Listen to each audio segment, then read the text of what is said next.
Hey guys, welcome to another video.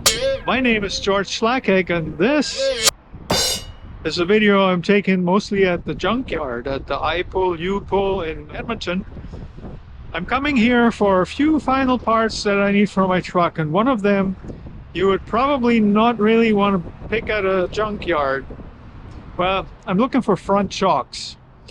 My favorite parts stores out of the cheap ones right now, I really don't want to spend over $100 for front shocks, and so I'm hoping to find some here. I'll tell you a little bit about what I'm looking for and why I think I might be able to find some really good ones here in this junkyard. Stay tuned. Now here's my toolkit that I go in there with. There's a risk when you bring so many tools to the junkyard. There'll be always somebody approaching you wanting to borrow some tools, and I don't like that. I don't mind helping people out, but sometimes this can turn into a nightmare when you have to run after your tools just because, you know, people walk away with them. One nice feature about this yard is the outhouses, so you don't have to pee somewhere in the in the dirt, or you don't have to make a mess. You can just go there, and it's awesome. Yeah. So the reason I think I might find shocks for my truck here in this junkyard is because the GMT 400 platform of the Chevy pickups is so widespread. There are so many that I'm thinking there must have been some service vehicles that had been really well maintained before they ended up here, that might have had new shocks just shortly before they came here, and they're just waiting for me to take them. Now when I look at this is a model with two-wheel drive. I can tell right away by the setup. There's a shock absorber in there. I'm not sure if they're all that recent. See, the rubber there's already cracked. Yeah, there'll be lots of them where this is a case where they're not the greatest.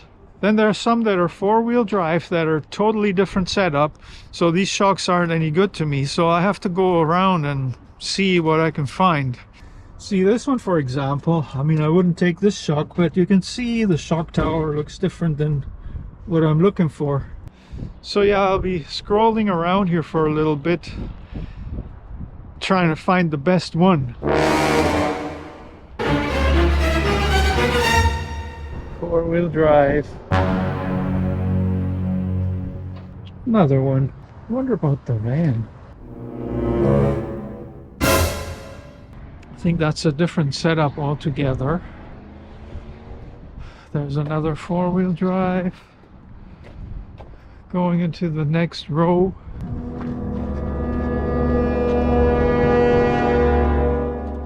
This one's two-wheel drive, but look at the condition of it. Nope. How about this one? Looks a little better. That's even worse than what I got. Any other ones here? Here's one. I get down on my knees again here to find out what we're looking at. Everything's super oily. Admire them from the top. I don't know. So this is a game. You look under every hood at every truck that has the shocks that I need and find the best ones. So yeah, this truck's a lot newer than mine, but it appears that the shocks are pretty much the same kind. They don't look brand spanking new, but nor are they 35 years old. From what I can tell, these should work. To be sure, I should actually go and find one that is more like my own body style, and then compare. Even with the size of the nut up top. Maybe I'm too optimistic there. This looks a lot smaller. It doesn't take that much to yank those off and then go to the other truck and check it out. So this was easy enough to yank out.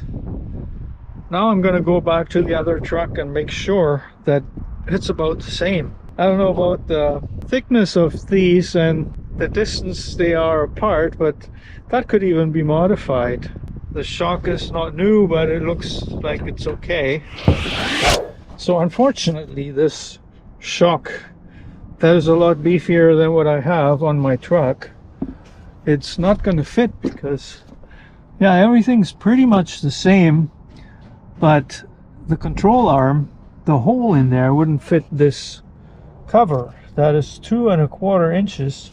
What I have here, it's only barely over 2 inches. That is too bad.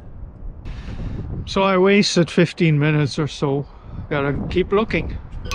Oh yeah, so guys, it looks like I'm not gonna find here what I came here for, but on the positive side, I got an antenna that was missing on my truck. Still is missing. Now I have one, so that should only be a couple of dollars. I also have the wire for my license plate lights that is easy to chop out of one of these trucks, so that's what I'm gonna do to this one right here.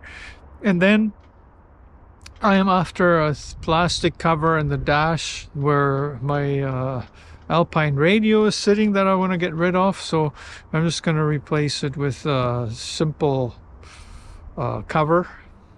Well, it's got like a kind of area to put stuff.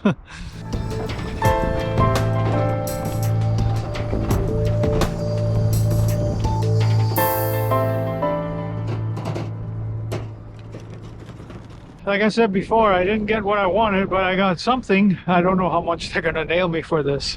See, I got this for my dash.